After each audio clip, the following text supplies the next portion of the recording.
Seorang wartawan di Aceh Tengah mengaku diancam bunuh oleh oknum pengawas proyek di Kabupaten Aceh Tengah.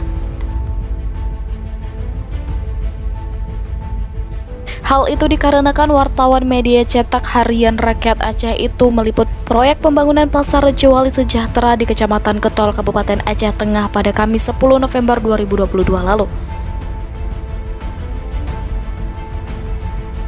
Bahkan hasil karya jurnalistiknya itu pun telah dimuat dengan judul Proyek Pengerjaan Pasar Rejowali Ketol diduga dikerjakan asal jadi dan lambat, anggaran fantastis.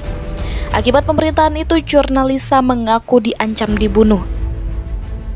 Ia didatangi oleh dua orang pria ke rumahnya pada Selasa 8 November 2022 sekira pukul 8.00 WIB. Ancaman bunuh itu dikatakan jurnalisa. Pria tersebut menyebutkan berulang kali dengan kembali mengatakan "ku bunuh nanti kamu". Lantas istri jurnalisa terus melerai. Dikatakan terkait pemberitaan itu, sebagai seorang wartawan, dirinya sudah memenuhi unsur kode etik jurnalistik lantaran adanya konfirmasi kepada pihak rekanan.